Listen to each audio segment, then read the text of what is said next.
Petits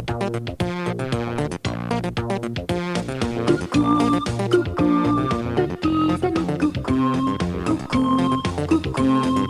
Avec l'ami coucou, Jean, Albert, Laetitia, toute l'équipe est là pour vous présenter votre casse préférée. Coucou, coucou, petits amis coucou, coucou, coucou. Nous allons avec vous chanter, danser, découvrir, rêver, jouer et rire. Coucou, coucou, petits amis coucou. Mes amis, regardez ce que j'ai reçu. Bonjour coucou. Bonjour Jean-Albert. Bonjour Laetitia, bonjour Coucou, bonjour les petits amis. Bonjour les petits amis. Mais regardez ce que j'ai reçu. Coucou, nous nous occuperons de toi lorsque tu auras eu la politesse de dire bonjour à nos petits amis.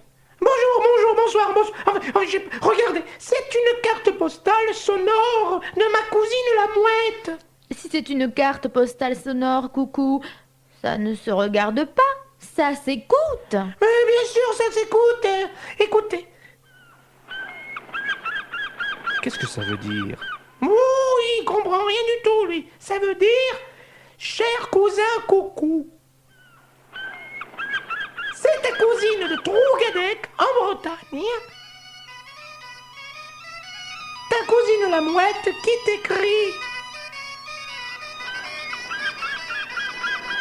Il y a longtemps qu'on ne t'a pas vu.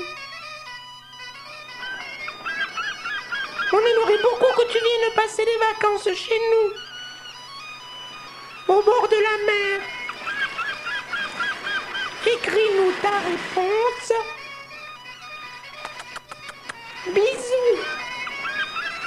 Fantastique Coucou, tu vas passer de bien belles vacances en Bretagne. C'est beau la Bretagne, les landes sauvages, les petits ports, l'océan immense et le mouvement des marées. C'est grandiose et plein de mystères. Moi j'aime pas la mer. J'ai peur des vagues. J'aime que les crêpes. Mais coucou, c'est gentil les vagues. Aimerais-tu écouter l'histoire de Vagueline, la petite vague? Ah oui.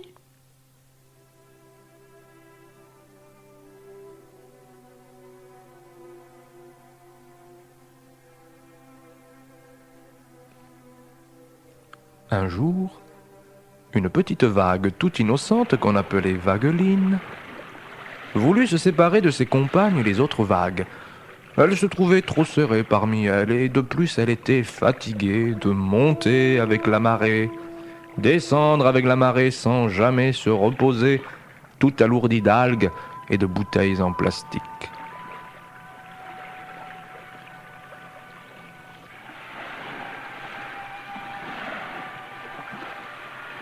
Elle décida donc qu'au prochain voyage, elle s'éclipserait de la famille et qu'elle se déposerait dans le creux d'un rocher en faisant attention de ne pas passer à travers le sable comme à travers une passoire.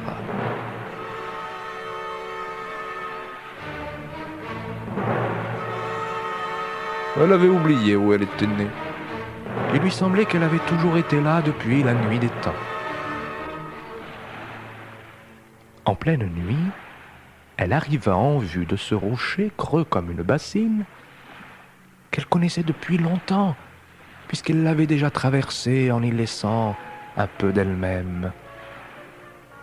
Elle quitta donc ses sœurs sans qu'aucune s'en aperçût, et elle les vit se retirer doucement sous la lune.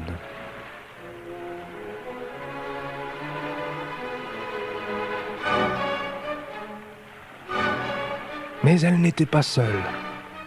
Dans ses valises d'eau s'était logé un malotru, un crabe. Encore toute remuée par la marée, elle le secoua avec beaucoup de force pour l'expulser de la bassine. Mais l'autre s'agrippait de toutes ses pinces tant et si bien que Vagueline, découragée, sans force, devint presque immobile.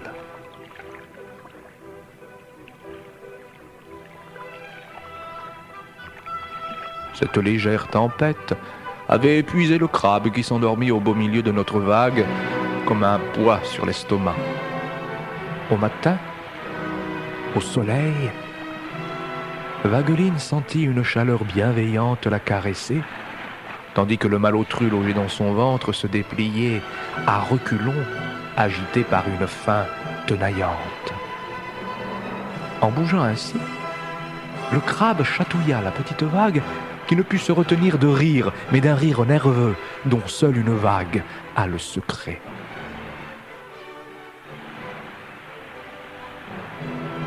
Là-dessus, les vagues de haute mer, revenues avec la marée, l'appelaient.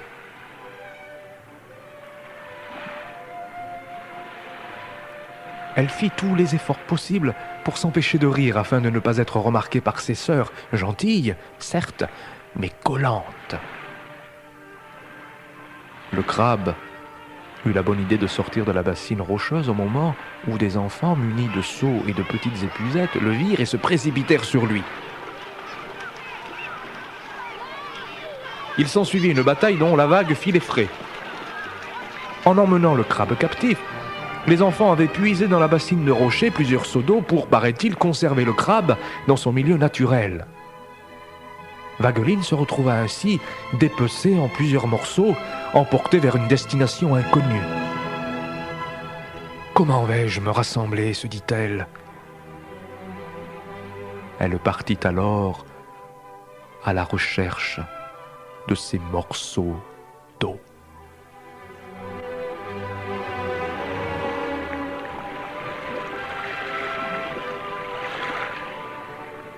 Elle finit par en retrouver une partie dans un aquarium, obligée de subir les chatouillis non pas d'un mais de plusieurs crabes.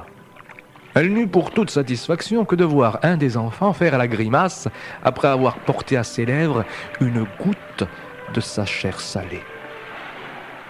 Elle passa une nuit épouvantable, mais au matin, elle vit dans le bas de sa cage de verre une fente que cachaient quelques algues. Dans le silence de la chambre, elle décida de s'échapper. Elle traversa la fente au bas de l'aquarium et lentement glissa le long du pied de la table. Ensuite,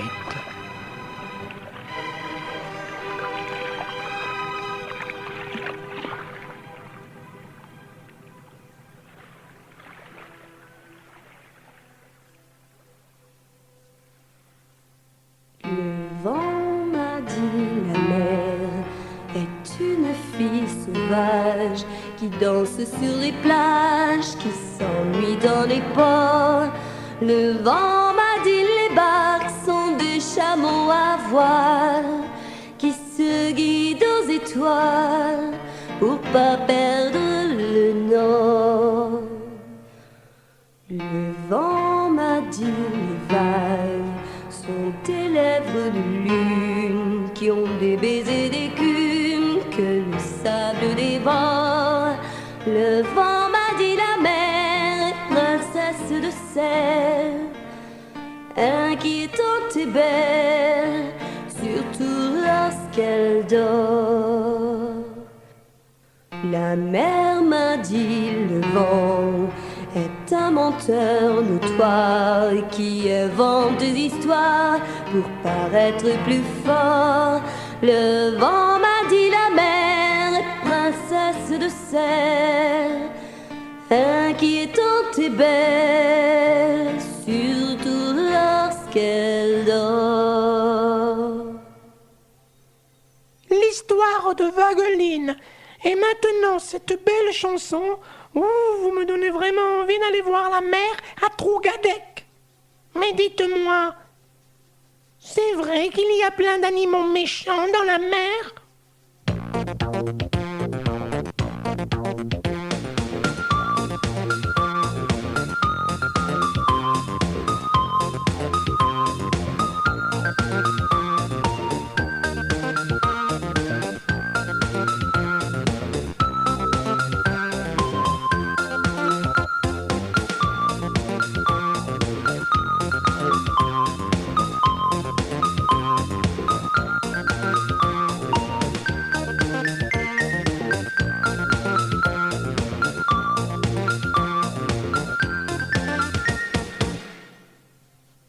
Les animaux de la mer ne sont pas plus méchants que ceux de la terre. Un animal ne tue pas par plaisir, mais pour manger ou pour se protéger. Coucou, aujourd'hui j'ai envie de te parler de l'anémone de mer. L'anémone de mer n'est pas une plante mais un animal du même groupe que les méduses. D'ailleurs, c'est un animal terriblement redoutable, car ses tentacules sont venimeux, empoisonnés, et peuvent paralyser ou tuer n'importe quel poisson. L'anémone de mer n'a donc pas beaucoup d'amis qui approchent, et pourtant, elle en a deux.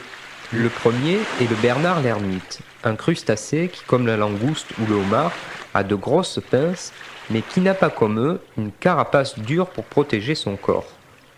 Pour protéger son corps mou et fragile, le Bernard l'ermite se glisse dans une coquille d'escargot de mer. Ainsi, à l'abri, il ne laisse dépasser que sa tête et ses grosses pinces pour se déplacer. L'anémone de mer vient alors se fixer sur sa coquille et le protège contre ses ennemis grâce à ses tentacules venimeux. En échange, l'anémone peut profiter des restes des repas de Bernard l'ermite. Chose très étonnante, lorsque le Bernard l'ermite décide de déménager, de changer de coquille pour en prendre une plus grosse parce qu'il a grossi, il détache l'anémone de mer de son ancienne coquille avec ses pinces, l'emporte avec lui et l'installe sur sa nouvelle demeure. L'autre animal qui vit sans problème avec l'anémone de mer est un petit poisson des mers chaudes appelé amphiprion ou poisson clown, parce qu'il a des bandes blanches et oranges cernées de noir sur tout son corps. Ses couleurs vives et gaies le font repérer de loin et il risque sans cesse d'être mangé par plus gros que lui. Alors, le poisson clown se met à l'abri entre les tentacules empoisonnés de l'anémone de mer. C'est le seul poisson qui puisse le faire, car son corps produit une espèce d'antipoison.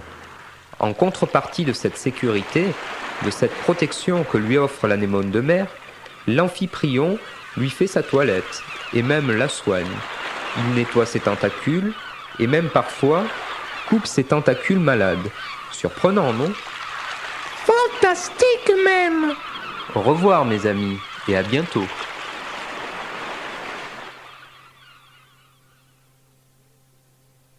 Eh bien, c'est décidé, je pars en Bretagne voir la mer. It's raining, it's pouring, the old man is snoring. He went to bed and bumped his head and couldn't get up in the morning. It's raining, it's pouring, the old man is snoring. He went to bed and bumped his head and couldn't get up in the morning. Une que j'aime bien, c'est la factrice. D'abord, elle est jolie. Donc, elle ne peut porter que de jolies nouvelles. L'autre avant, elle était grosse. Elle nous apportait toujours des gros colis de la Redoute. Un autre encore avant, c'était un facteur tout sec. Il apportait des lettres aussi maigres que lui, sans aucun petit mot gentil dedans, comme fait Mémé ou Tante Agathe. Non, rien que des premiers ravés, derniers ravés. Il devrait faire attention au PTT. Les facteurs ne portent que les lettres qui leur ressemblent. It's raining, it's pouring, the old man is snoring. He went to bed and bumped his head and couldn't get up in the morning. It's raining, it's pouring, the old man is snoring. He went to bed and bumped his head and couldn't get up in the morning. Puisque vous parlez d'Angleterre, de Grande-Bretagne, je me suis toujours demandé si la Bretagne était la petite sœur de la Grande-Bretagne, si elles étaient parentes, quoi. Eh bien, tu as raison, Coucou. La Bretagne et la Grande-Bretagne sont cousines. Il y a longtemps, le peuple celte s'est installé à la fois en Écosse, en Grande-Bretagne et de l'autre côté de l'océan, c'est-à-dire en Bretagne. D'ailleurs, aussi bien en Écosse qu'à Trougadec, on joue toujours de cet étrange instrument qu'on appelle bagpipe ou cornemuse. Excusez-moi, mademoiselle Laetitia, mais en Bretagne, on n'appelle pas ça cornemuse, on appelle ça bignou, hein, bignou.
nous avons reçu une petite carte postale de Guillaume qui nous dit ceci. J'ai vu à la télé l'autre jour que l'ouragan Hugo avait tout dévasté en passant sur la Guadeloupe. Des grilles dévergondées, des vagues de 10 mètres, des vents à 200 à l'heure, même qu'à l'île de la Désirade, un monsieur disait en montrant son toit arraché 400 km à l'heure. J'ai vu des écoles arrachées, pourquoi insiste-t-il toujours sur les écoles? Et je me suis posé la question. Comment connaissait-il son prénom à cet ouragan?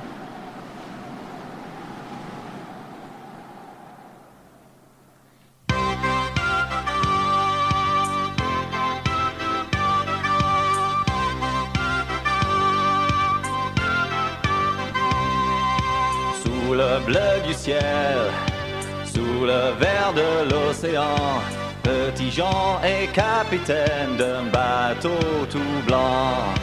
Capitaine des HLM, dans sa cage d'escalier, Petit Jean s'est inventé un bateau pour voyager. Car c'est dans le rêve qu'il recherche le bonheur. Alors il s'invente des histoires en couleur. Car c'est dans le rêve qu'il recherche le bonheur. Alors il s'invente des histoires en couleur. Sur l'océan vert, il y a une île mauve. Dans la jungle, Petit Jean chasse les grands fauves. Capitaine des bacs à sable et des banlieues polluées, Petit Jean s'est inventé une île pour respirer. Car c'est dans le rêve qu'il recherche le bonheur. Alors il s'invente des histoires en couleur. Car c'est dans le rêve qu'il recherche le bonheur. Alors il s'invente des histoires en couleur. Sur cette île mauve vit une jolie métisse. Petit Jean est fou de son visage réglisse. Capitaine de tous les enfants qui sont délaissés, Petit Jean s'est inventé une copine à aimer. Car c'est dans le rêve qu'il recherche le bonheur. Alors il s'invente des histoires en couleur. Car c'est dans le rêve qu'il recherche le bonheur. Alors il s'invente des histoires en couleur. Car c'est dans le rêve qu'il recherche le bonheur. Alors il s'invente des histoires en couleur. Car c'est dans le rêve qu'il recherche le bonheur. Alors il s'invente des histoires en couleur. Car c'est dans le rêve qu'il recherche le bonheur. Alors il s'invente des histoires en couleur. Car c'est dans le rêve.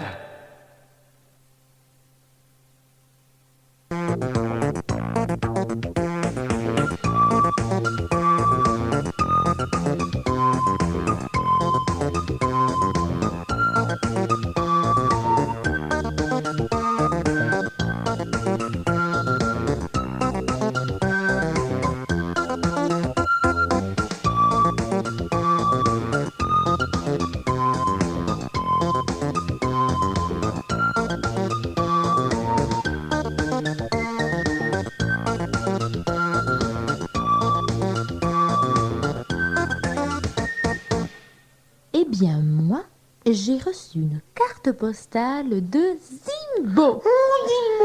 Vous voulez que je vous la lise? Oui. Oh oui. Et passez bonnes vacances au pays des roseaux. Et liez amitié avec lion, girafe, crocodile. Rentre au village. Signé Zimbo.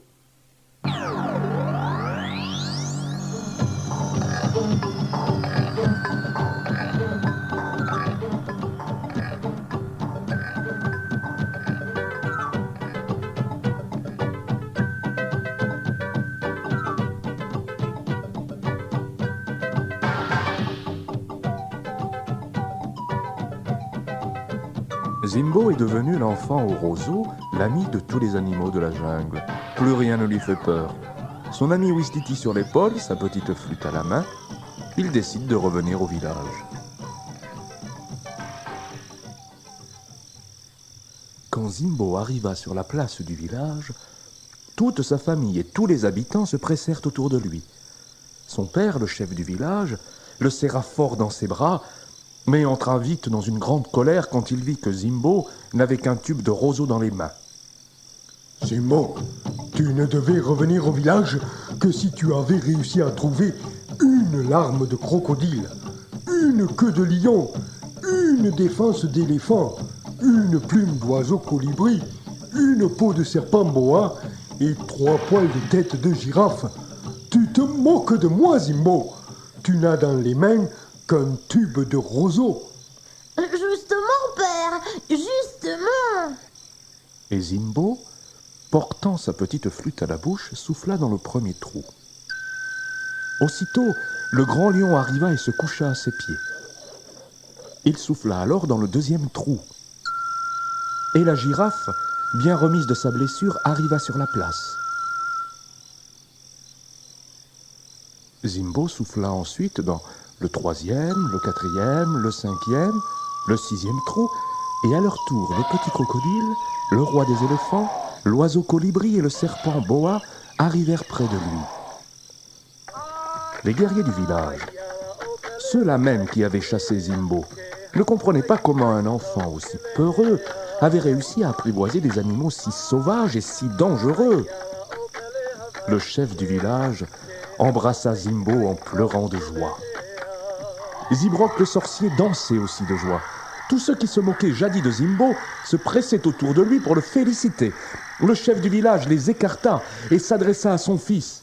« Zimbo, tu es le garçon le plus courageux d'Afrique. Le village sera fier d'avoir un chef aussi courageux que toi.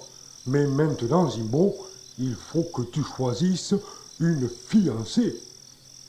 Chaque fille du village souhaite être ta fiancée. Fais ton choix, mon fils. » Père, je ne veux pas te blesser, mais toutes les filles du village se sont moquées de moi. Aucune n'a été gentille lorsque vous m'avez chassé. Je n'en veux aucune pour fiancée, père. Zimbo, tu désobéis à ton père? Tu désobéis au chef du village?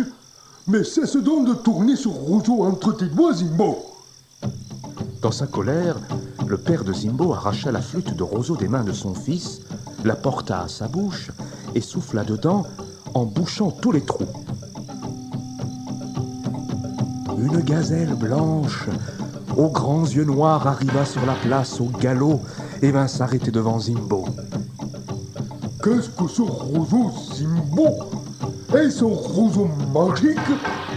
Le chef souffla encore dans la flûte et la blanche gazelle se transforma sur le champ en une ravissante jeune fille noire aux yeux de gazelle.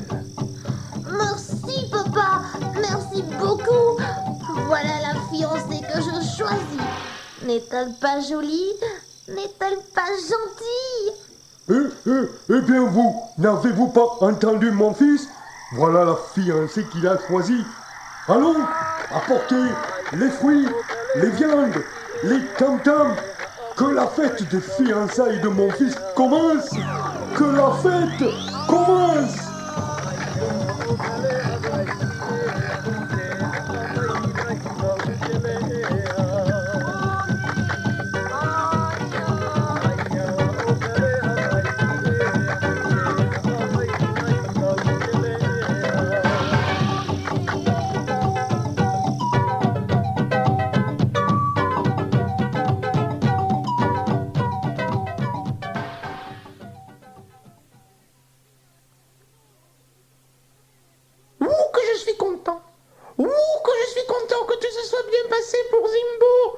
J'espère aussi que tout va bien se passer pour le petit coucou, parce que j'ai un peu le trac, hein. J'ai jamais pris le train, Laetitia. Rien n'est plus simple, Coco. Tu t'assieds dans ton siège et tu ne le quittes que lorsque tu entends « Concarneau !» Concarneau. Là, ta cousine mouette t'attend pour t'amener à Trougadec. C'est aussi simple que ça. Oui, coucou, c'est aussi simple que ça. Mais il te faut monter dans ton wagon maintenant. Ton train va partir. Au revoir mes amis, au revoir et à la rentrée de septembre. Au revoir, coucou, bonnes vacances. Au revoir, coucou, bonnes vacances. Et bien le bonjour à ta cousine. Et vous, petits amis, voulez-vous accompagner coucou? Jouer au petit train? Alors, accrochez les wagons et tchou tchou tchou. Bonjour les petits amis, je m'appelle Jojo. Je suis le conducteur de la locomotive à vapeur qui emmène Coucou à Concarneau. Je sais que vous aimez les voyages vous aussi. Alors, en voiture.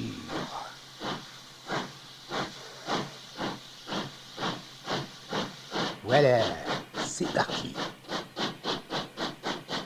On suit bien le rythme. On accélère maintenant.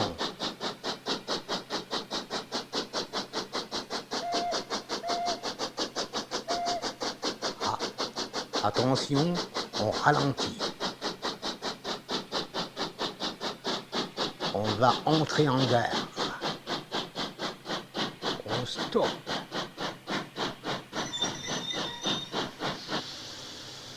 La Rochelle.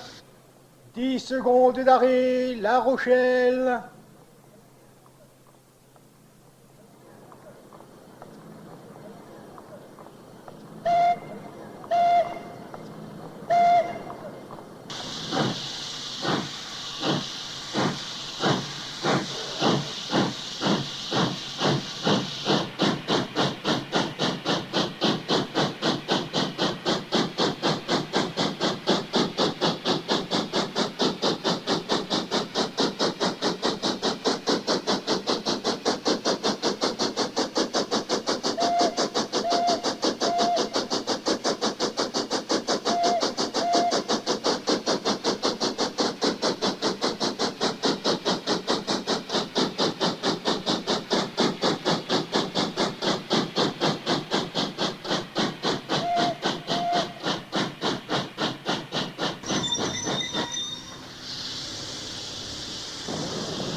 Clermont-Ferrand, Clermont-Ferrand.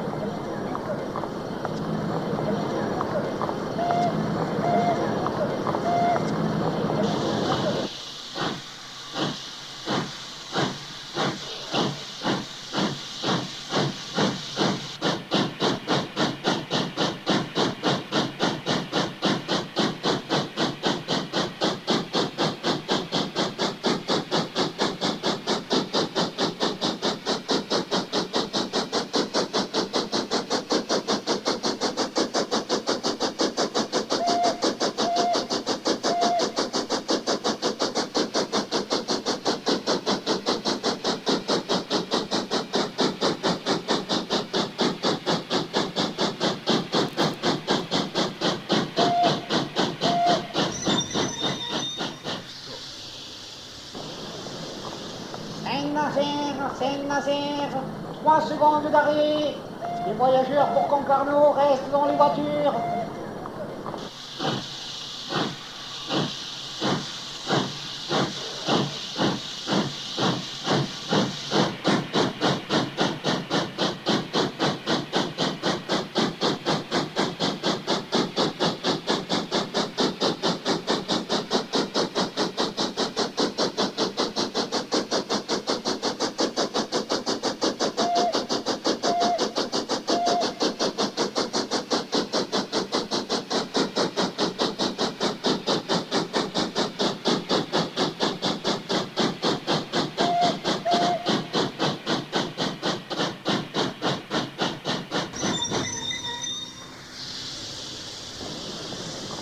Concarneau, Concarneau, terminus pour les coucous.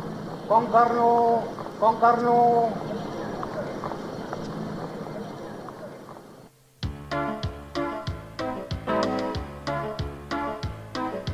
Je suis la chanson du train qui s'en va tous les matins ramasser les paysages pour les mettre dans sa cage, les accrocher aux rideaux, aux vitres et aux carreaux. Je traverse les campagnes, les plaines et les montagnes. Je tire un trait de fumée sur le cahier de l'été. Avec mon stylo vapeur, j'écris des mots de couleur.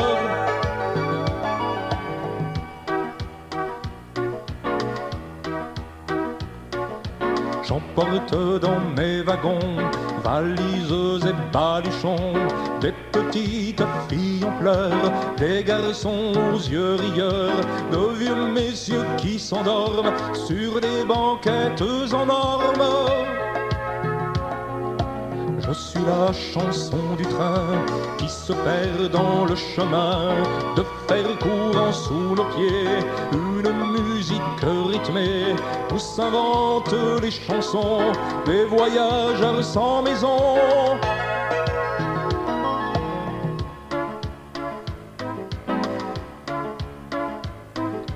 Je suis la chanson du train qui s'en va tous les matins ramasser les paysages pour les mettre dans sa cage, les accrocher aux rideaux, aux vitres et aux carreaux.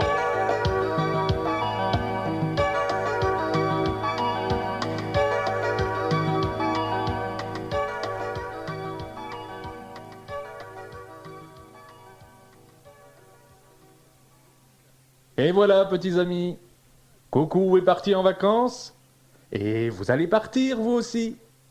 Moi, je ne sais pas, j'ai beaucoup de travail pour préparer la rentrée de septembre. Mais bonnes vacances, et à bientôt. Au revoir, petits amis. Joyeuses vacances, et n'oubliez pas, rendez-vous à la rentrée. Au revoir.